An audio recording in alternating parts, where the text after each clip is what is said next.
नमस्कार दोस्तों, मैं हूं कंचन और आप देख रहे हैं कहानी कंचन की। अगर हम पहली बार मिल रहे हैं, चैनल को सब्सक्राइब कीजिए, नोटिफिकेशन बटन दबा दीजिए ताकि आने वाली हर कहानी में हमारा साथ बना रहे। आइए सुनते हैं मुंशी प्रेमचंद द्वारा लिखी गई कहानी उद्धार। हिंदू समाज की वैवाहिक प्रथा इतनी दूषित, इतनी चिंताजनक, इतनी भयंकर हो गई है कि कुछ समझ में नहीं आता उसका सुधार क्यों कर हो। बिरले ही ऐसे माता पिता होंगे जिनके साथ पुत्रों के बाद एक भी कन्या उत्पन्न हो जाए तो वह साहस उसका स्वागत करे। कन्या का जन्म होते ही उसके विवाह की चिंता सिर पर सवार हो जाती है और आदमी उसी में डुबकियां खाने लगता है। अवस्था इतनी निराशमय और भयानक हो गई है कि ऐसे माता पिताओं की कमी नहीं है जो कन्या की मृत्यु पर हृदय से प्रसन्न होते हैं, मानो सिर से बाधा टली। इसका कारण केवल यही है कि दहेज की दर दिन दुगनी रात चौगनी। पावस काल के जल गुजरे की 1 या 2 हजारों तक नौबत पहुंच गई है। अभी बहुत दिन नहीं गुजरे कि 1 या 2 हजार रुपए दहेज केवल बड़े घरों की बात थी। छोटी छोटी शादियों 500 से 1 हजार तक तय हो जाती थी। अब मामूली मामूली विवाह भी 3-4 हजार के नीचे तय नहीं होते। खर्च का तो यह हाल है और शिक्षित समाज की निर्धनता और दरिद्रता दिन बढ़ती जाती है। इसका अंत क्या होगा ईश्वर ही जाने। बेटे 1 दर्जन भी हो तो माता पिता का चिंता नहीं होती। वह अपने ऊपर इनके विवाह भार का अनिवार्य नहीं समझता। यह उनके लिए कंपलसरी विषय नहीं, ऑप्शनल विषय है। होगा तो कर देंगे, नहीं कह देंगे बेटा खाओ कमाओ, कमाई हो तो विवाह कर लेना। बेटों की कुचरता कलंक की बात नहीं समझी जाती, लेकिन कन्या का विवाह तो करना ही पड़ेगा। उससे भागकर कहाँ जाओगे। अगर विवाह में विलम्ब हुआ और कन्या के पांव कहीं ऊंचे नीचे पड़ गए तो फिर कुटुंब की नाक कट गई, वह पपित हो गया, टाट बाहर कर दिया गया। अगर वह इस दुर्घटना को सफलता के साथ गुप्त रख सका तब तो कोई बात नहीं, उसको कलंकित करने का किसी का साहस नहीं। लेकिन अभागवश यदि वह इसे छिपा न सका, भंडाफोड़ हो गया तो फिर माता पिता के लिए, भाई बंधुओं के लिए संसार में मुंह दिखाने को नहीं रहता। कोई अपमान इससे दुस्साह, कोई विपत्ति इससे भीषण नहीं, किसी भी व्याधि की इससे भयंकर कल्पना नहीं की जा सकती। लुप्त तो यह है कि जो लोग बेटियों के विवाह की कठिनाइयों को भोग चुके होते हैं वही अपने बेटों के विवाह के अवसर पर बिल्कुल भूल जाते हैं कि हमें कितनी ठोकरें खानी पड़ी थी। जरा भी सहानुभूति नहीं प्रकट करते, बल्कि कन्या के विवाह में जो तवान उठाया था उसे चक्रवृद्धि ब्याज के साथ बेटे के विवाह में वसूल करने पर कटिबद्ध हो जाते हैं। कितने ही माता पिता इसी चिंता में ग्रहण कर लेते हैं। कोई बूढ़े के गले कन्या का मढ़कर अपना गला छुड़ाता है। पात्र कुपात्र के विचार करने का मौका कहाँ, ठेलम ठेल है। मुंशी गुलजारी लाल ऐसे ही हतभागे पिताओं में थे जो उनकी स्थिति बुरी न थी। 200-250 रुपए महीने वकालत में पीट लेते थे, पर खानदानी आदमी थे, उदार हृदय। बहुत किफायत करने पर भी मकबूल बचत न हो सकती थी। संबंधियों का आदर सत्कार न करे तो नहीं बनता, मित्रों की खातिरदारी न करे तो नहीं बनता। फिर ईश्वर के दिए हुए 2 पुत्र थे, उनका लालन पोषण शिक्षण का भार था, क्या करते। पहली कन्या का विवाह टेढ़ी खीर हो रहा था। यह आवश्यक था कि विवाह अच्छे घराने में हो, अन्यथा लोग हंसेंगे, और अच्छे घराने के लिए कम से कम 5 हजार का तखमीना था। उधर पुत्री सयानी होती जाती थी। वह अनाज जो लड़के खाते थे वह भी खाती थी, लेकिन लड़कों को देखो तो जैसे सूखे का रोग लगा हो, और लड़की शुक्ल पक्ष का चांद हो रही थी। बहुत दौड़ धूप करने पर बेचारे को एक लड़का मिला। बाप अबकारी के विभाग में 400 रुपए का नौकर था। लड़का सुशिक्षित, स्त्री से आकर बोले लड़का तो मिला और घर बार एक भी काटने योग्य नहीं, पर कठिनाई यही है कि लड़का कहता है मैं अपना विवाह न करूंगा। बाप ने समझाया, मैंने कितना समझाया, औरों ने समझाया, पर वह टस से मस नहीं होता। कहता है मैं कभी विवाह न करूंगा। समझ नहीं आता विवाह से क्यों इतनी घृणा करता है। कोई कारण नहीं बतलाता, बस यही कहता है मेरी इच्छा। माँ बाप का इकलौता लड़का है, उनकी परम इच्छा है कि इसका विवाह हो जाए, पर करे क्या। यूं उन्होंने फलदान तो रख लिया है, पर मुझसे कह दिया है कि लड़का स्वभाव का हठीला है, अगर न मानेगा तो फलदान आपको लौटा दिया जाएगा। स्त्री ने कहा, तुमने लड़के को एकांत में बुलाकर पूछा नहीं। गुलजारी लाल,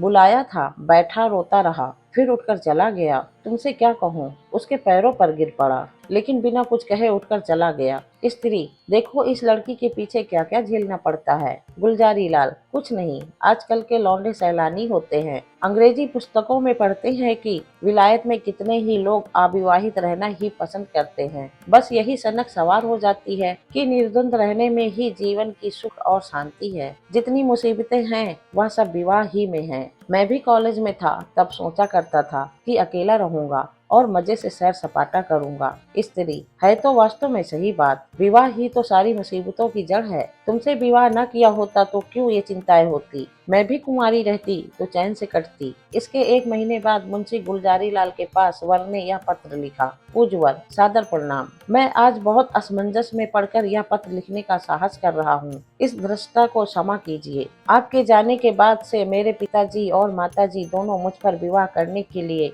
नाना प्रकार के दबाव डाल रहे हैं। माताजी रोती हैं, पिताजी नाराज होते हैं। वह समझते हैं कि मैं अपनी जिद के कारण विवाह से भागता हूँ। कदाचित उन्हें यह भी संदेह हो रहा है कि मेरा चरित्र भ्रष्ट हो गया है। मैं वास्तविक कारण बताते हुए डरता हूँ कि इन लोगों को दुख होगा और आश्चर्य नहीं कि शोक में उनके प्राणों पर ही बन जाए। इसलिए अब तक मैंने जो बात गुप्त रखी थी वह आज विवश होकर आपसे प्रकट करता हूँ और आपसे साग्रह निवेदन करता हूँ कि आप इसे गोपनीय समझिएगा और किसी दशा में भी उन लोगों के कानों में इसकी भनक न पड़ने दीजिएगा। जो होना है वह तो होगा ही, पहले ही से क्यों उन्हें शोक में डुबाऊं। मुझे 4-6 महीने से यह अनुभव हो रहा है कि क्षय रोग से ग्रसित हूँ। उसके सभी लक्षण प्रकट होते जाते हैं। डॉक्टरों की भी यही राय है। यहाँ सबसे अनुभवी जो 2 डॉक्टर हैं, उन दोनों ही से मैंने अपनी आरोग्य परीक्षा करवाई और दोनों ही ने स्पष्ट कहा कि तुम्हें सिल है। अगर माता पिता से यह कह दूं तो वह रो रो कर मर जाएंगे। जब यह निश्चय है कि मैं संसार में थोड़े ही दिनों का मेहमान हूँ तो मेरे लिए विवाह की कल्पना करना भी पाप है। संभव है कि मैं विशेष प्रयत्न करके 1-2 साल जीवित रहूं, पर वह दशा और भी भयानक होगी, क्योंकि अगर कोई संतान हुई तो वह भी मेरे संस्कार से अकाल मृत्यु पाएगी और कदाचित स्त्री को भी इसी रोग राक्षस का भक्ष बनना पड़े। मेरे अविवाहित रहने से जो बीतेगी मुझ पर बीतेगी। विवाहित हो जाने से मेरे साथ और कई जीवों का नाश हो जाएगा। इसलिए आपसे मेरी प्रार्थना है कि मुझे इस संबंध में डालने के लिए आग्रह न कीजिए, अन्यथा आपको पछताना पड़ेगा। सेवक हजारी लाल। पत्र पढ़कर गुलजारी लाल ने स्त्री की ओर देखा और बोले, इस पत्र के विषय में तुम्हारा क्या विचार है। स्त्री, मुझे तो ऐसा मालूम होता है कि उसने बहाना रचा है। गुलजारी लाल, बस बस ठीक यही मेरा भी विचार है। उसने समझा है कि बीमारी का बहाना कर दूंगा तो आप ही हट जाएंगे। असल में बीमारी कुछ नहीं, मैंने तो देखा ही था, चेहरा चमक रहा था। बीमार का मुंह छिपा नहीं रहता। स्त्री, राम नाम लेके विवाह करो, कोई किसी का भाग थोड़ी पढ़े बैठा है। गुलजारी लाल, यही तो मैं सोच रहा हूँ। स्त्री, न हो किसी डॉक्टर से लड़के को दिखाओ, कहीं सचमुच या बीमारी हो तो बेचारी अम्बा कहीं की न रहे। गुलजारी लाल, तुम भी पागल हो क्या, सब हीले हवाले है। इन छोकरों के दिल का हाल मैं खूब जानता हूँ। सोचता होगा अभी सैर सपाटे कर रहा हूँ, विवाह हो जाएगा तो यह गुलछर्रे कैसे उड़ेंगे। स्त्री, तो शुभ मुहूर्त देखकर लग्न भिजवाने की तैयारी करो। हजारी लाल बड़े धर्म संदेह में था। उसके पैरों में जबरदस्ती विवाह की बेड़ी डाली जा रही थी और वह कुछ न कर सकता था। उसने ससुर का अपना कच्चा चिट्ठा कह सुनाया, मगर किसी ने उसकी बातों पर विश्वास न किया। माँ बाप से अपनी बीमारी का हाल कहने का उसे साहस न होता था। न जाने उनके दिल पर क्या गुजरे, न जाने क्या कर बैठे। कभी सोचता किसी डॉक्टर की सहायता लेकर ससुर के पास भेज दूं, मगर फिर ध्यान आता यदि उन लोगों को उस पर भी विश्वास न आया तो। आजकल डॉक्टरी से सनद ले लेना कौन सा मुश्किल काम है। सोचेंगे किसी डॉक्टर को कुछ दे खिलाकर लिखा लिया होगा। शादी के लिए तो इतना आग्रह हो रहा था। उधर डॉक्टरों ने स्पष्ट कह दिया था कि अगर तुमने शादी की तो तुम्हारा जीवन सूत्र और भी निर्बल हो जाएगा। महीनों की जगह दिनों में वारा न्यारा हो जाने की संभावना है। लग्न आ चुका था, विवाह की तैयारियां हो रही थी, मेहमान आते जाते थे और हजारी लाल घर से भागा भागा फिरता था। कहाँ चला जाऊं, विवाह की कल्पना ही से उसके प्राण सूख जाते थे। उस अबला की क्या गति होगी जब उसे यह बात मालूम होगी, तो वह मुझे अपने मन में क्या कहेगी। कौन इस पाप का प्रायश्चित करेगा। नहीं, उस अबला का घोर अत्याचार न करूंगा, उसे वैधों की आग में न जलाऊंगा। मेरी जिंदगी ही क्या, आज न मरा कल मरूंगा, कल नहीं तो परसों, तो क्यों ना आज ही मर जाऊं। आज ही जीवन का और उसके साथ सारी चिंताओं को, सारी विपत्तियों का अंत कर दूं। पिताजी रोएंगे, अम्मा प्राण त्याग देगी, लेकिन एक बालिका का जीवन तो सफल हो जाएगा। मेरे बाद कोई अभागा अनाथ तो ना रोएगा। क्यों ना चलकर पिताजी से कह दूं, वह एक दो दिन दुखी रहेंगे। अम्मा जी दो एक रोज शोक से निराहार रह जाएंगी, कोई चिंता नहीं। अगर माता पिता के इतने कष्ट से एक युवती की प्राण रक्षा हो जाए तो क्या छोटी बात है। यह सोचकर वह धीरे से उठा और आकर पिता के सामने खड़ा हो गया। रात के 10 बज रहे थे। बाबू दरबारी लाल चारपाई पर लेटे हुए हुक्का पी रहे थे। आज उन्हें सारा दिन दौड़ते गुजरा था। सामियाना तय किया, बाजे वालों को बयाना दिया, आतिशबाजी फुलवारी आदि का प्रबंध किया। घंटों ब्राह्मणों के साथ सिर मारते रहे। इस वक्त जरा कमर सीधी कर रहे थे कि सहसा हजारीलाल को सामने देखकर चौंक पड़े। उसका उतरा हुआ चेहरा, सजल आंखें और कुंठित मुख देखा तो चिंतित होकर बोले, क्यों लालू, तबीयत तो अच्छी है ना, कुछ उदास मालूम होते हो। हजारीलाल, मैं आपसे कुछ कहना चाहता हूँ, पर भय होता है कि कहीं आप अप्रसन्न ना हो। दरबारी लाल, समझ गया, वही पुरानी बात है ना, उसके सिवा कोई दूसरी बात हो शौक से कहो। हजारीलाल, खेद है कि मैं उसी विषय में कुछ कहना चाहता हूँ। दरबारी लाल, यही कहना चाहते हो ना, मुझे इस संबंध में न डालिए, मैं इसके अयोग्य हूँ, मैं यह भार सह नहीं सकता। बेड़ी मेरी गर्दन को तोड़ देगी। आदिया और कोई नई बात। हजारीलाल, जी नहीं, नई बात है। मैं आपकी आज्ञा पालन करने के लिए सब प्रकार तैयार हूँ, पर एक ऐसी बात है जिसे मैंने अब तक छिपाया था, उसे भी प्रकट कर देना चाहता हूँ। इसके बाद आप जो कुछ निश्चय करेंगे उसे मैं सिरोधार करूँगा। हजारीलाल ने बड़े विनीत शब्दों में अपना आशय कहा, डॉक्टरों की राय भी बयान की और अंत में बोले, ऐसी दशा में मुझे पूरी आशा है कि आप मुझे विवाह करने के लिए बाध्य न करेंगे। दरबारी लाल ने पुत्र के मुख की ओर गौर से देखा। कहें दर्जी का नाम था। इस कथन पर विश्वास न आया, पर अपना अविश्वास छिपाने और अपना हार्दिक शोक प्रकट करने के लिए वह कई मिनट तक गहरी चिंता में मग्न रहे। इसके बाद पीड़ित कंठ से बोले, बेटा, इस ईर्ष्या में तो विवाह करना और भी आवश्यक है। ईश्वर न करे कि हम वह बुरा दिन देखने के लिए जीवित रहे, पर विवाह हो जाने से तुम्हारी कोई निशानी तो रह जाएगी। ईश्वर ने कोई संतान दे दी तो वही हमारे बुढ़ापे की लाठी होगी। उसी का मुंह देख रेख कर दिल को समझाएंगे। जीवन का कुछ आधार तो रहेगा। फिर आगे क्या होगा यह कौन कह सकता है। डॉक्टर किसी का कर्म रेखा तो नहीं पढ़ते। ईश्वर की लीला अपरंपार है, डॉक्टर उसे नहीं समझ सकते। तुम निश्चिंत होकर बैठो, हम जो कुछ करते हैं